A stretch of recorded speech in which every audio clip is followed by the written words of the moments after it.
नमस्कार बंधुगण स्वागत जनाऊँ आपण प्रिय YouTube channel the sky Odia को। बंधुगण ओडिशा पब्लिक सर्विस कमिशन बा ओपीएससी पक्षर वर्तमान समय एक बड़ निजुक्तिर सुजोग आसी।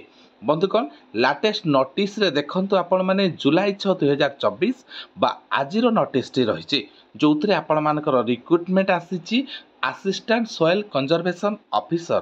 तो आउ डेरी नक आसतु एवं आम जाने कौन रही डिटेल एडवर्टाइजमेंट टी ओपीएससी पक्षर ता पूर्व अनुरोध करी यहीपरी लाटेस्ट जॉब नोटिफिकेशन तथा न्यू रिक्रुटमेंट जहाँ भी आसो सिलेबस सहित रिक्रुटमेंट डिटेल्स जानापी आम चैनल सहित जड़ित रुहतु एवं चैनल को लाइक शेयर सब्सक्राइब करने को अनुरोध।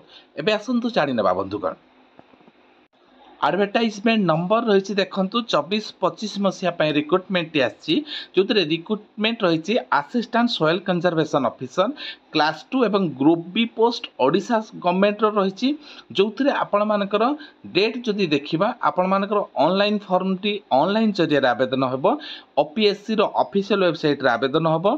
तो एथिरे आपण माने आवेदन रो प्रारंभिक तारीख 16/7/2024 रु आरंभ हो एवं 16/8/2024 पर्यंत चालू रहिबो।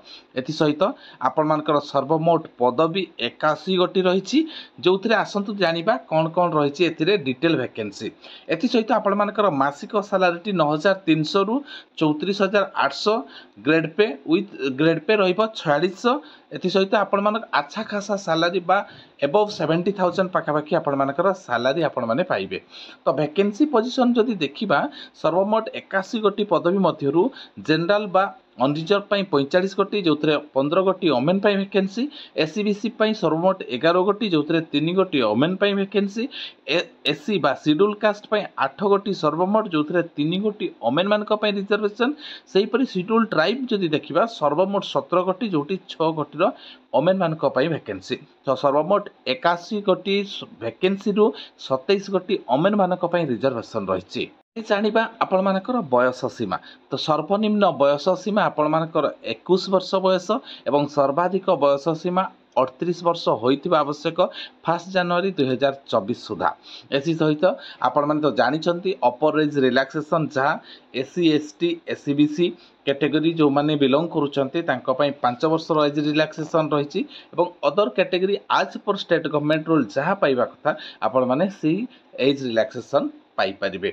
एबे जानिबा एजुकेशनल क्वालिफिकेशन। तो बंधुगण एजुकेशनल क्वालिफिकेशन रे जदि आपण माने ग्रेजुएशन करिसंती एग्रीकल्चर रे हो किंबा आपण मानकर हॉर्टिकल्चर रे ग्रेजुएशन हो किंबा एग्रीकल्चर इंजीनियरिंग रे आपण माने बैचलर डिग्री करिसंती अथवा bachelor degree in science in forestry जदि आपण एति गुडी सब्जेक्ट रे आपण मानकर एजुकेशनल क्वालिफिकेशन रहिछि त आपण माने एई 81 गोटी जो वर्तमान सॉइल कंजर्वेशन ऑफिसर बा नूतन पदवी जो ओपीएससी पक्षर आसी आपण माने फॉर्म आवेदन करें।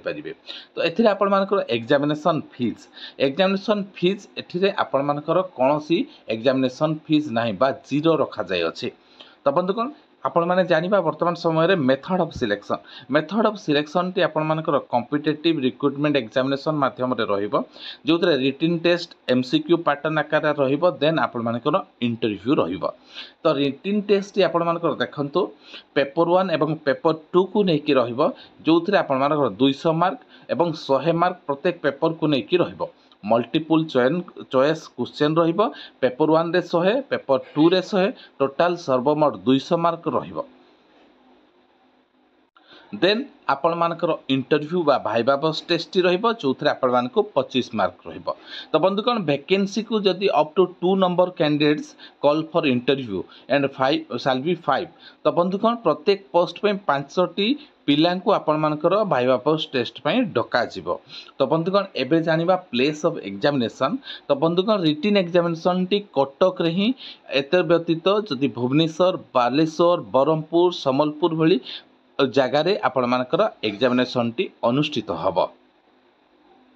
एथि सहित आपण मानक पय एक बड़ अपडेट टी रही जो थे फैसिलेशन काउंटर जोटी आपण मानकर किछि भी जदि रजिस्ट्रेशन हो एप्लिकेशन फॉर्म रे किछि आपण माने प्रॉब्लम फेस करूछंती ताहले आपण माने ऑफिशियल टेक्निकल सपोर्ट सहित ओवर फोन बा ओवर टेलीफोन सहित जोगाजोग करि परिबे। देखो टाइमिंग सहित नंबर दिया जाय अछि। तो आपण एइथिरे आपण मानकर किसी भी जदि टेक्निकल प्रॉब्लम इश्यू होउची आपण माने पीएससी आपण मानकर टेक्निकल सपोर्ट सहित कथा है कि आपण माने फॉर्म टी क्लियर एवं सठिक तथा निर्भुल भाव में फॉर्म टी आवेदन करेंगे। एबे जानिबा आउ कोन रही अपडेट एसहित मु आउ थे आपण मन पकई देवाक चाहे फॉर्म टी आपण 16/7/2024 बा 16 जुलाई 2024 रु 16/8/2024 पर्यंत आवेदन करें। ऑनलाइन जरिया रे आवेदन करेंगे। एथिरे कोनोसी आपण मानकर ऑनलाइन एप्लिकेशन फीस देबाकू पड़िबो नाही। एबे जानिबा जदि डिटेल सिलेबस टी एहीपरि रहिबो। आपण माने देखंतु पेपर 1 रे काहाकू काहाकू नै कि बा को सब्जेक्ट को नै कि रहिछि। पेपर 1 एग्रीकल्चर तो एग्रीकल्चर यूनिट 1 यूनिट 2 यूनिट 3 एहीपरि रहिछि। आपण माने देखि परिबे जहार मोर टेलीग्राम लिंक रे बा टेलीग्राम रे आपण माने जॉइन करी टेलीग्राम रे डिटेल पाई परिबे अथवा चैनल रो डिस्क्रिप्शन बॉक्स रे मध्ये लिंक दिछि आपण माने सेथिरु मध्ये पाई परिबे। सिलेबस देखंतु से पेपर 2 पई कोन रहिछि सेही एग्रीकल्चर रो डिफरेंट रही देखु ऑप्शनल सब्जेक्ट एग्रीकल्चर इंजीनियरिंग सबुथिर एटी डिटेल सिलेबस प्रदान करा जायछि। आपण मानक पई बहुत बड़ खुशी खबर तथा बड़ रिक्रुटमेंट कहले चले। आपण मानकर 70,000 एबव सैलरी रही तो जो मानकर निर्दिष्ट ए क्वालिफिकेशन रही से माने आउ काल विलंब न करी 16/7/2024 परठारु फॉर्म आवेदन करने को अनुरोध। तो बंधुगण आपण मानक फॉर्म जो ऑनलाइन जरिया आवेदन प्रणाली जदि जानिबा को चाहिए मते कमेंट बॉक्स से कमेंट कले तार एक सेपरेट वीडियो मध्य मु आपण मानक पई आनेबी। तो वर्तमान समय रे वीडियोटी किपरि लागिला मतामत को अपेक्षा रहिली। नमस्कार, जय जगन्नाथ।